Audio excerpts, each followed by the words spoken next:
Our view is we want peace here. We've been actively pursuing peace from the very beginning of the administration, but the Russians have got to wake up and accept reality here. A lot of people are dying. They don't have a lot to show for it. How many more people are they willing to lose? How many more people are they willing to kill for very little, if any, gain in the military advantage on the ground there? I think the answer is hopefully not that much, but certainly our attitude here is we're going to keep on working for peace, and we hope the Russians actually wake up to the reality on the ground.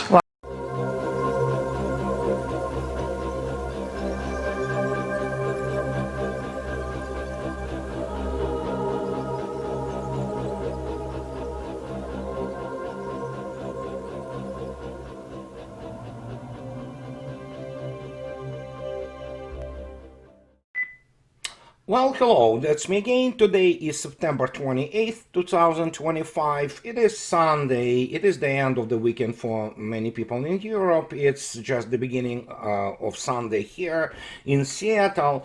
And what you see in the beginning is actually, well, absolutely delirious statement by J.D.Vance. And the question here is very simple. J.D.Vance never was a real military man. He was a military journalist in U.S. Marine Corps, but it means he was he achieved the corporal rank, and pretty much everything he knows about war is he knows from those police operations which were conducted by the U.S. military in all kinds of the places like Iraq. I don't know if he was in Afghanistan. He certainly was in Iraq, but he is military journalist and a man without military background whatsoever. He went through some kind of the whatever vocational school where they can explain the terminology and what some pieces of equipment do.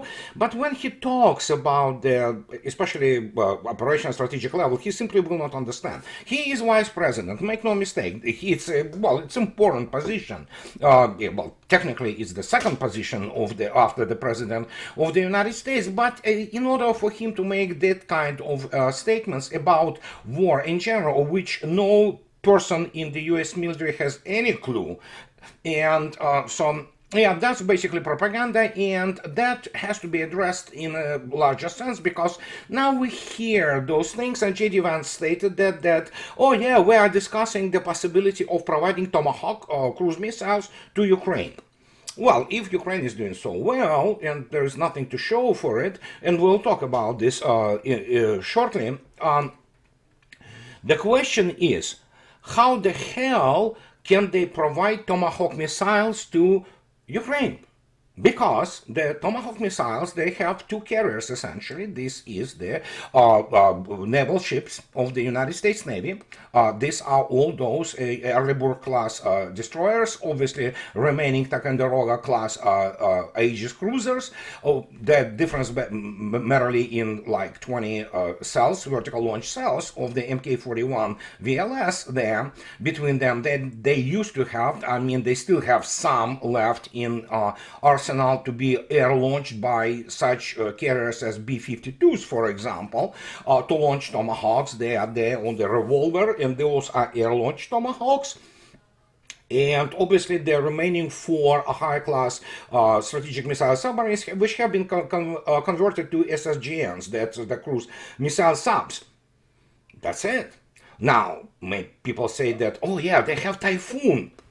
Typhoon is nothing more than, again, Mk-41 VLS, which was basically extracted from whatever and just basically put on the chassis, which is the wheeled chassis and wheeled, truck, essentially. And this is, you know, what ground launched. United States has very limited number of those things. And, yeah, so, okay. Let them, provide it if they want to. But obviously, as it turned out, the United States needs those missiles, systems, which are Typhoons, in Asia Pacific to contain China, which China, we know, he wants to dominate the world. So, and when you listen to this, it's so pathetic. I mean, that it's just really sad, honestly. And somebody has to explain to Mr. J.D.Vance who is a journalist, okay? Despite the fact that he wore some kind of stripes from the US Marine Corps, but he doesn't know what combat is, he doesn't understand what is operational strategic level, and he doesn't understand technological dimension of this war, and that in the end, there was a discussion basically of Mr. Peskov and Mr. Zarubin today, yesterday in Russian, which is traditional weekend update basically from Kremlin, and Mr. Peskov pretty much clearly stated about that, yeah, sure, they can do whatever they want. The more they try to supply, whatever that regime in Kiev with anything, that's, what, it's gonna just make Ukraine, just shorter on territory, and that will be it. And then Mr. Zarubin asks him a very important question: what if they will try to attack Kremlin? And Peskov actually pretty much stated that, yeah, we don't want to talk about that, and you understand what's going to happen. And it was actually the other things which Mr. Peskov stated, especially about this START treaty. It's basically a limitation of the nuclear weapons, strategic nuclear weapons, and he talks about that Kremlin considers the issue of accounting for the nuclear arsenals of Britain and France relevant, and this is very important. Here we need to start negotiations, of course, at the bilateral level. After all, the new START treaty is a bilateral document, but in the future it will not be possible to abstract from these arsenals. The arsenals of Great Britain, which of course is very small and it's controlled by the United States, but they do carry those Trident D2D5 missiles, usually about like out of 16 cells on the strategic missile submarines, of the only one which they can put out to sea by Royal Navy, they have, instead of 16, they have between 2 and 4. But even there, these are still nuclear weapons and they have to be considered. And he talks about, moreover, these arsenals are a component of the problem of global European security and strategic stability as a whole. Yes, especially when you talk about France, for example, which has its indigenous, small but very important nuclear deterrent, which is, of course, yeah, you cannot just go out there and ignore it. And so this is a very important shift in Russia's attitude towards the whole approach to the START negotiations. And again, I want to repeat again that Russians are really negotiating it, well, how to put it politely, for the future, so to speak, limitation globally of the nuclear weapons, while, let's face it, while retaining a decisive advantage in what Russia has it now, and she defeated it, United States, by the mile, it's just by knockout. And it's delivery systems. Both hypersonic, strategic hypersonic systems such as Avangard and other things which are coming, and of course, all kinds of the intermediate range things which also present suddenly, yeah, Oreshnik. Yeah, it's 5,500 kilometer range, and it's not technically counted as strategic missile, but guess what? It has the strategic effect. Even single zircon, especially nuclear tipped, it can play the role of the strategic deterrent and strategic attack weapon. But Russia is not allowing the United States anywhere near its hypersonic technologies, and rightly so. And the same goes for obviously things like Poseidon and let alone Petrel, which is Burevestnik, and that is going to be the reality now, and it's take it or leave it. Vladimir Putin already stated this last week about this, extending this proposition about the START, but it is what it is. I mean, simple as that. This is what happens when you have this overwhelming advantage. And now that's what many people do not understand, continue not to understand. They really have no clue. And I want to point this out. So suddenly, it's RT, basically, how to say it? It's good Lord. I mean, I don't know how much I need to discuss those things. And you remember, I spoke about this on a number of occasions recently. So I continue to speak about it. And here's read my lips. 99% of the so-called independent analysts in the West, and the same goes for Russia too, 99% of those independent analysts are morons who do not understand what they are witnessing. And so guess what? So RT reports today, it is in continuation of Mr. J.D.Vance and all that thing, that Ukraine unlikely to regain territory lost to Russia. Independent. Yeah, sure. Kiev is now positioned to reclaim the former Ukrainian regions it lost to Russia without the active participation of its NATO backers. The Independent has reported citing a group of experts. So immediately, they do not understand those people of experts, and most of them, as I already stated, they are morons. They are really uneducated people. They do not understand modern war, let alone when you do things for and express your opinions for such rags like this, the tabloid like Independent. And so Russians, yeah, they say that, yeah, earlier this week, US President Donald Trump claimed that the country could potentially win back the territory it lays claim to. Sure, let them try. The US president likened Russia to a paper tiger and said it was time for Ukraine to act in a post on the Truth Social. Yeah, remember this post, and it's just change in rhetoric. But whatever. And Ukraine would need its NATO backers to provide it with an effective sky shield and long-range weapons if it hopes to overpower Russia, according to the John Law, the head of foreign policy at the New Eurasian Strategic Center. It doesn't really look realistic unless Russia can be crippled economically, he added. Well, and here is the thing which they still don't get it, or they get it, but maybe not. They are morons, pretty much, all those people. Very few of those people are really realists. They are professionals, and they understand what is unfolding. So another guy, Emil Kostehelmi, a military analyst at Blackbird Group, a Finnish open source intelligence, okay, immediately, intelligence project. There are no good open source intelligence in Finland, but whatever, called such a prospect nearly unimaginable. I do not find it possible under the current circumstances that Ukraine would be able to take all of its land back. Yeah, it's like, yeah, Captain Obvious. But the problem is, Captain's Obvious, but the problem is, even with all NATO mobilizing itself today or in 5 years, trying to help Ukraine, whatever will be left of it, to take it, it will be absolutely useless and exercise in futility, and the only thing will be just hundreds of thousands killed on the maybe millions, most likely millions, of the NATO military, including the US military.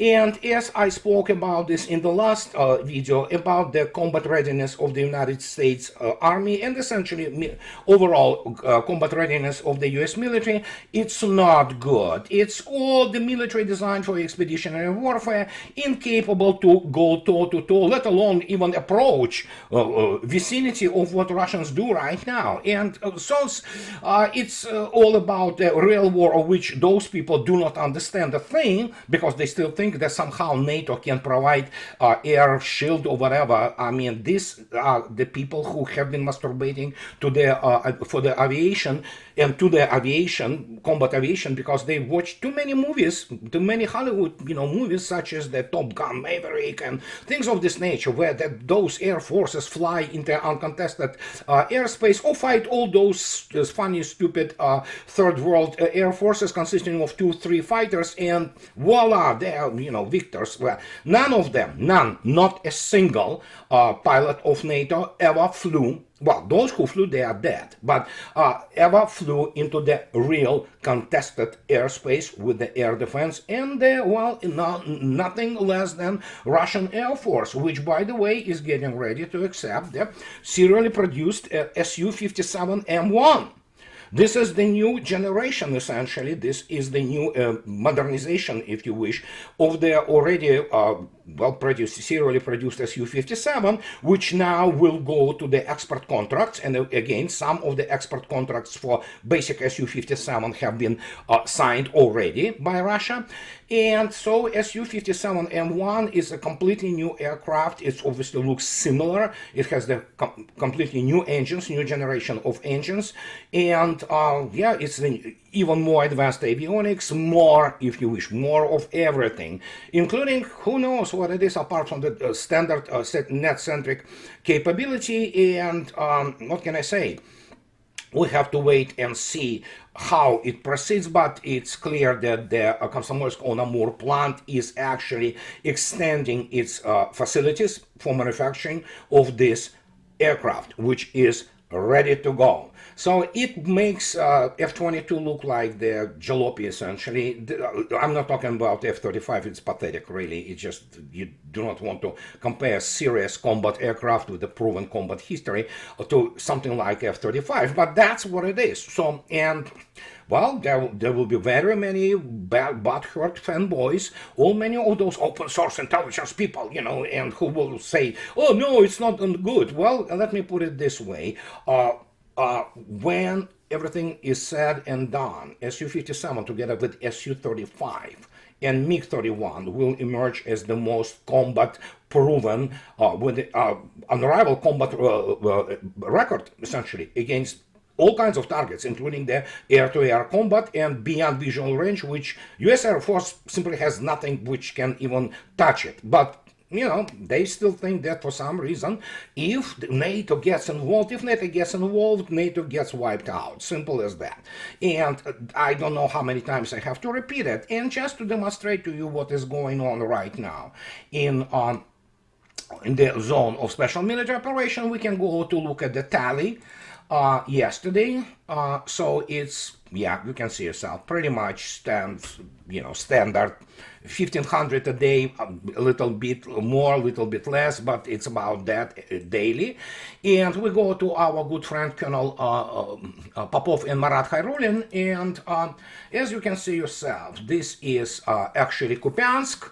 As you can see yourself, Kupiansk is, well, essentially it's completely blocked. Russia controls everything, ins and out of it, and that means the death of the whatever is left in the garrison, of Ukrainian garrison in Kupiansk. And yes, Russians are not in rush. They just do their thing, And as you can see yourself, now there is a thrust towards Izium, and it will continue like that because there is no need to rush. As Mr. Peskov stated, the more it continues, the less Ukraine actually has to offer for anything.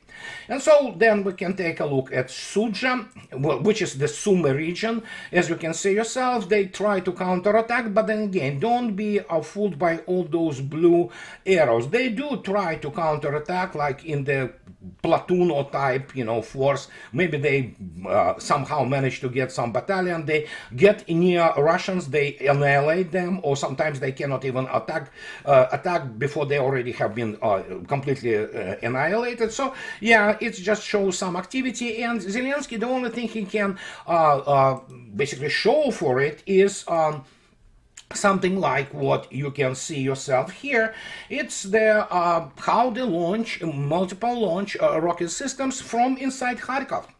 So, yeah, well, what can I say? This is what they do. They hide it, which is typical NATO coverts and, hiding behind civilians. That's what they do. This is NATO ideology. They launched those things at Belgorod. They hit the substation in Belgorod, so Belgorod had to restore the its electricity supply.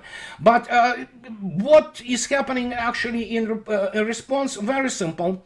As you can see yourself, Kiev is burning. Yeah, that's what is happening there.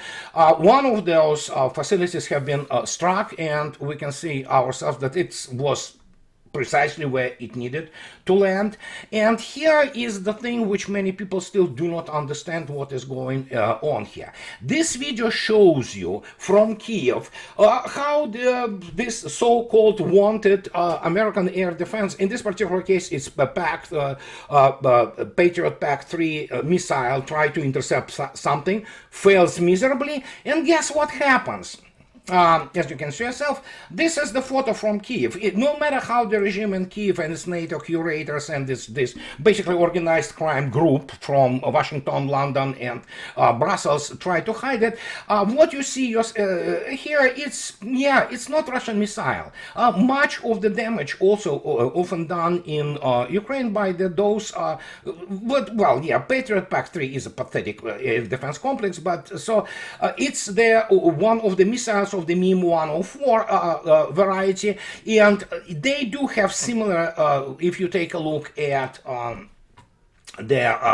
basically Iris-T, which is the German thing, and it's a little bit different from Iris-T. This is the missile from Iris-T complex. You see, it's similar in outlook essentially, but there is one thing which has to be kept in mind, that Iris-T, while it also could be mistaken for Patriot PAC-3 missile, is actually much smaller in diameter. It's about 12 centimeters in diameter, so, and it's smaller generally. It's about 2.5 meters long, while Patriot PAC-3 is actually up to 5 meters.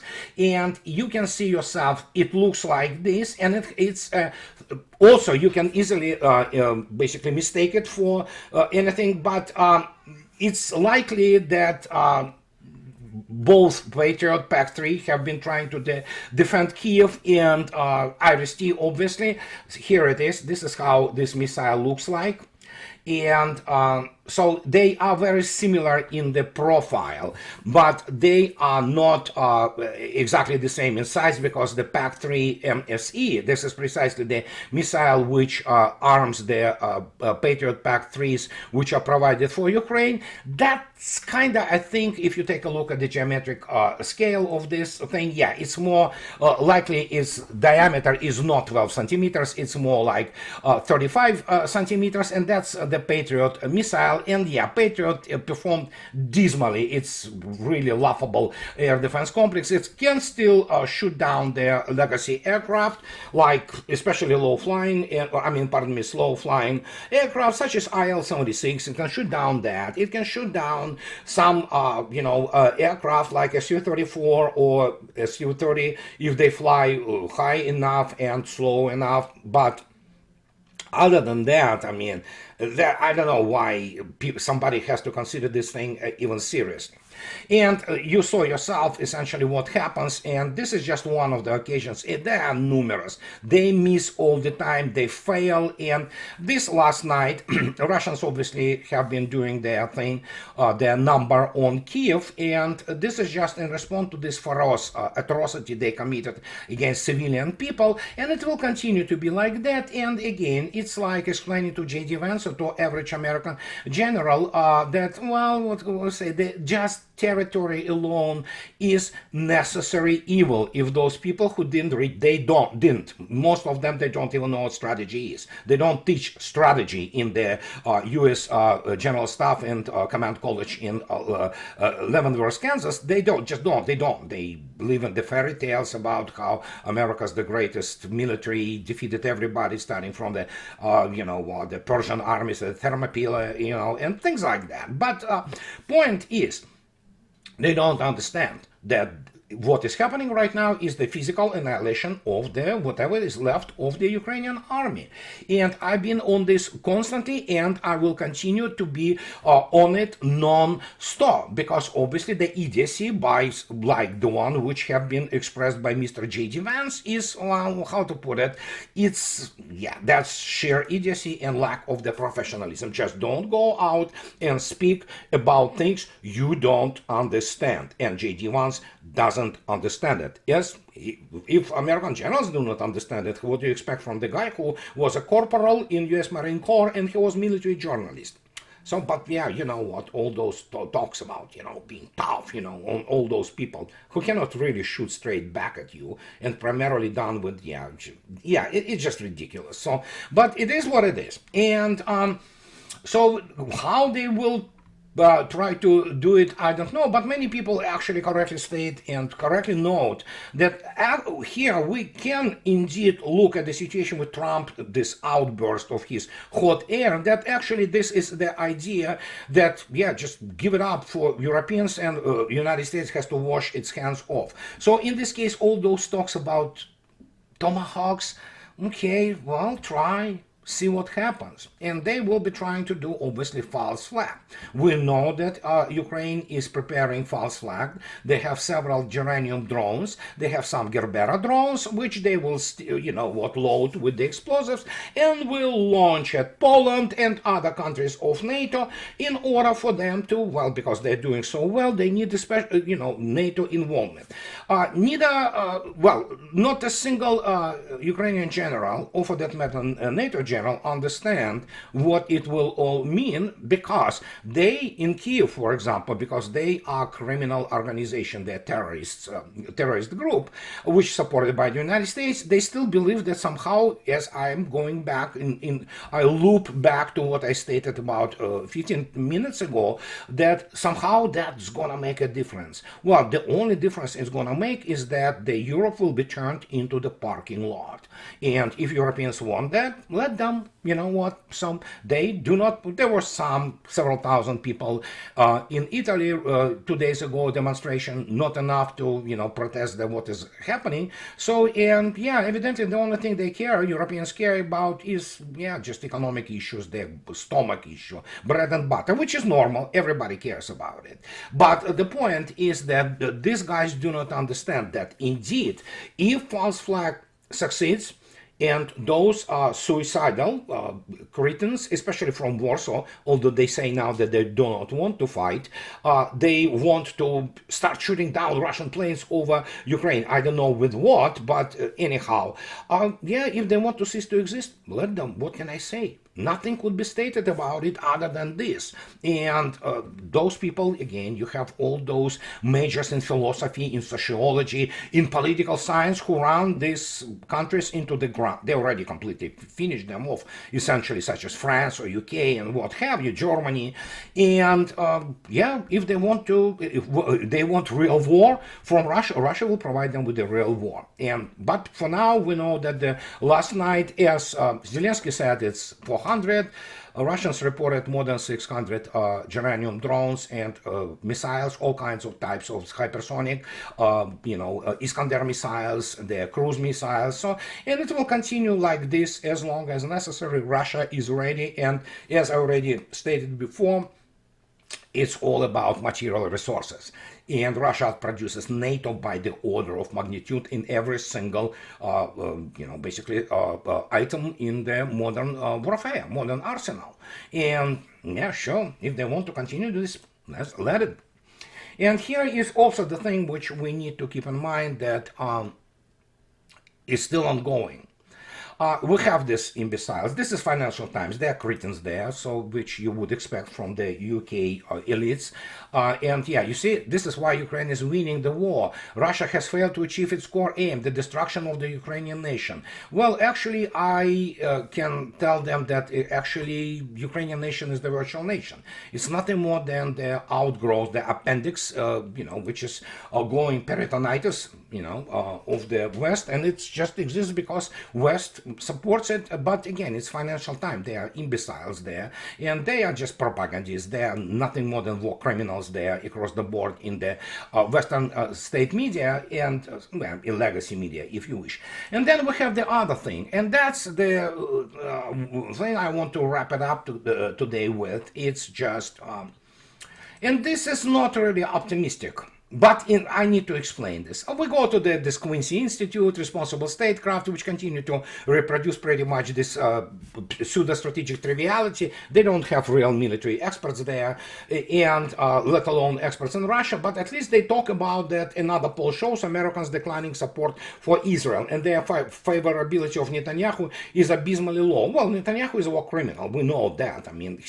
But here is the very interesting thing. This is from 2 days ago, that less than half of American voters, 47%, say they believe that support for Israel is in the national interest of the United States, according to the survey, which was based on the response of 1,276 self-identified registered voters, September 18, 1821. And that was down from 69% in December 2023, 3.5 months after the October 7 Hamas attack on Israel that launched the war. It's still a large minority, huge, almost half. And I can tell you that who those half are. They are baby boomers. They are all those born again Christians. They are all those former hippies who actually want to cover their, you know what, well, I don't know if many of them feel the guilt for the country, but these are the people who were pushing all kinds of the ridiculous ideological, so to speak, ideas on the United States. And these are the older generation, young people, and as we already knew through the assassination of Charlie Kirk, they are getting lost for Israel. And that's what is the most dangerous, because this is the new generation of the politically active people coming on stage, and they will supplant essentially this bunch of the most vile and idiotic generation of American baby boomers who basically destroyed the country. They helped it. So, and you know what, in this case, maybe it's good that the dynamics is from essentially 70% down to 47. It's, you know, more than 20% decline, and that's good. That's a good dynamics. But it's probably going to accelerate also as those Israel supporters and those Scofield Bible thumping, you know what, death cult people basically die out. So, and American youth, it seems, yeah, they get it most of the time, and this is good. This is the positive development, and this is what is probably a good sign for the United States if it preserves itself as the unified country. But now we can only state what is happening, that the political system implodes and they cannot get their house in order. Nothing works really. But I will be talking about those internal issues, and from the economic point of view, including inviting my dear friend. He is captain of the huge super tanker, and we're going to be talking about the American shipbuilding, American hauling its energy, especially from Alaska, and things of this nature, and how it is important that United States tries to at least build hulls of the large tankers. And so that is should be done in the nearest future. And for now, this is pretty much my wrap up for this weekend. And as always, those who like what I do, please subscribe to my channel. And those who can afford, please support me on Patreon or buy me a coffee and two. That will allow me to stay in the business and inform you to the best of my ability. So have a nice rest of your weekend, guys, and I'll talk to you later. Bye bye.